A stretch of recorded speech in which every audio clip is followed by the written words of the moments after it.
ನಮ್ಮ ದೃಷ್ಟಿಕೋನವೇ ಬೇರೆ, ರಾಜ್ಯಪಾಲರ ದೃಷ್ಟಿಕೋನವೇ ಬೇರೆ. ಎಚ್ಡಿಕೆ ಪ್ರಕರಣಗಳ ಅರ್ಜಿ ಬಾಕಿ ಇದೆ ಅಂತ ರಾಜ್ಯಪಾಲರು ಹೇಳಿದ್ದಾರೆ.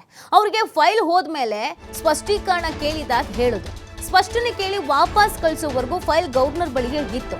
ಆಗ ಅರ್ಜಿ ಅವರ ಬಳಿಯೇ ಇದ್ರು, ಪ್ರಾಸಿಕ್ಯೂಷನ್ಗೆ ಕೊಡದೆ ಯಾಕಿದ್ರು? ಬೆಂಗಳೂರಿನಲ್ಲಿ ಗೃಹ ಸಚಿವ ಡಾಕ್ಟರ್ ಜಿ ಪರಮೇಶ್ವರ್ ಈ ರೀತಿಯಾಗಿ ಪ್ರಶ್ನೆಯನ್ನ ಮಾಡಿದ್ದಾರೆ. ರೆಡ್ಡಿ, ಜೊಲ್ಲೆ, ನಿರಾಣಿ ವಿರುದ್ಧ ಅರ್ಜಿಯು ಕಳಿಸಲಾಗಿತ್ತು. ಆಗ ಅದನ್ನ ಪುರಸ್ಕರಿಸುವ ವಿಚಾರ ಅವ್ರಿಗೆ ಬಿಟ್ಟಿದ್ದು.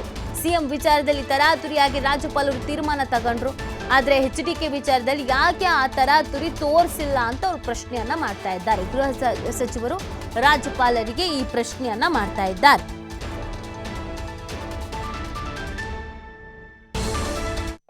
ನಮ್ಮ ದೃಷ್ಟಿಕೋನನೇ ಬೇರೆ. ಗವರ್ನರ್ ಹೇಳೋದು ಅವರಿಗೆ ಫೈಲ್ ಹೋದ್ಮೇಲೆ ಅದಕ್ಕೆ ಅವರು ನಾವು ಲೋಕಾಯುಕ್ತಕ್ಕೆ ಕ್ಲಾರಿಫಿಕೇಶನ್ ಕೇಳಿ ವಾಪಸ್ ಕಳಿಸಿದ್ದೀವಿ ಅಂತ ಹೇಳ್ತಾರೆ. ಅಂದಮೇಲೆ ಕ್ಲಾರಿಫಿಕೇಶನ್ನು ವಾಪಸ್ ಬರೋವರೆಗೂ ಆ ಇಶ್ಯೂ ಅನ್ನೋದು ರಿಜೆಕ್ಟ್ ಆಗೋದಾಗ್ಲಿ ಅಥವಾ ಬಿದ್ದೋಗೋದಾಗ್ಲಿ ಆಗಿಲ್ಲ ಅಲ್ವಾ? ಗವರ್ನರ್ ಮುದ್ದೆ ಇದ್ದಂಗೆ ಅಲ್ವಾ ಅದು ಅರ್ಥ. ಅದನ್ನ ನಾವು ಅರ್ಥೈಸ್ಕೊಳ್ಳೋದು ಆ ರೀತಿ ಅರ್ಥೈಸ್ಕೊಂಡಿದ್ದೀವಿ. ಅವರು ನನ್ನ ಹತ್ರ ಇಲ್ಲ, ನಾನು ಕಳಿಸ್ಬಿಟ್ಟಿದ್ದೀನಿ ಅಂತ, ನನ್ನ ಹತ್ರ ಇಲ್ಲ, ಏನೂ ಇಲ್ಲ ಅನ್ನೋ ಥರ ಅವ್ರು ಹೇಳಿದ್ದಾರೆ. ನೆನ್ನೆ ಅದೇ ಹೇಳಿದರು, ನಾವು ಹೋದಾಗ ಅದನ್ನೇ ಹೇಳಿದ್ರು.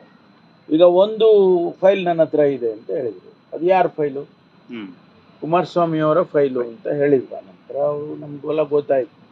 ಈಗ ಅದಕ್ಕಾದರೂ ಆ್ಯಕ್ಷನ್ ಮಾಡಬೇಕಲ್ಲ. ಅದಕ್ಕೇನು ಕ್ಲಾರಿಫಿಕೇಶನ್ ಇಲ್ಲ. ಅದಕ್ಕೆ ಸ್ಪಷ್ಟವಾಗಿ ಅವರೇನು ಕ್ರಮ ತಗೊಂಡಿದ್ರು ಮತ್ತು ಅದು ಕಾನೂನಿನ ರೀತಿ ಇದೆಯಾ, ಕಾನೂನು ಬಾಹಿರವಾಗಿದೆಯಾ, ಅದೆಲ್ಲ ಈಗಾಗಲೇ ಅಲ್ಲಿ ತಿಳಿಸಿದ್ದಾರೆ. ಅದ್ರ ಮೇಲೆ ಅವರು ಕ್ರಮ ತಗೊಳ್ಬೇಕು. ಇನ್ನು 3 ಏನು ವಾಪಸ್ ಕಳಿಸಿದ್ದೀನಿ ನಾನು ಅಂತ ಹೇಳಿದ್ದಾರೆ. ಅದಕ್ಕೂ ಕೂಡ ಲೋಕಾಯುಕ್ತದವರು ಕಳಿಸ್ತಾರೆ, ಕ್ಲಾರಿಫಿಕೇಶನ್ ಕಳಿಸ್ತಾರೆ. ಕಳಿಸಿದ ಮೇಲೆ ಆದರೂ ತಗೋಬೇಕಲ್ಲ. ಅಷ್ಟೇ ನಮ್ಮ ವಾದ ಅಷ್ಟೇ. ನೀವು ಸೆಲೆಕ್ಟಿವ್ ಆಗಿ ಇಷ್ಟು ತರಾತುರಿಯಾಗಿ ಕುಮಾರಸ್ವಾಮಿ ಬಗ್ಗೆ ಅಥವಾ ಇನ್ನೊಬ್ಬರ ಬಗ್ಗೆ ಅವ್ರ ಬಗ್ಗೆ ಎಲ್ಲ ತರಾತುರಿಯಾಗಿ ಯಾಕೆ ತಗೊಳ್ಳಿಲ್ಲ, ನಮ್ದನ್ನೇ ಮಾತ್ರ ಯಾಕೆ ತಗೊಂಡ್ರಿ ಅಂತ ಅನ್ನುವಂಥ ವಾದ ಅಷ್ಟೇ. ಕಳಿಸ್ತಾರೆ, ಕ್ಲಾರಿಫಿಕೇಶನ್ ಕಳಿಸ್ಲೇಬೇಕಲ್ಲ ಅವರು. ಗವರ್ನರ್ ಆಫೀಸಿಂದ ಕ್ಲಾರಿಫಿಕೇಶನ್ ಬಂದಿದೆ ಅಂದರೆ ಅವ್ರು ಸುಮ್ಮನೆ ಇಟ್ಕೊಂಡು ಅದನ್ನು ನೆಗ್ಲೆಕ್ಟ್ ಮಾಡೋದಕ್ಕೆ ಆಗೋದಿಲ್ಲ. ತಿರಸ್ಕಾರ ಮಾಡೋದು ಬಿಡೋದು ಗವರ್ನರಿಗೆ ಬಿಟ್ಟಿದ್ದು. ಆದರೆ ಅವರು ಕಳಿಸ್ಬೇಕಲ್ಲ.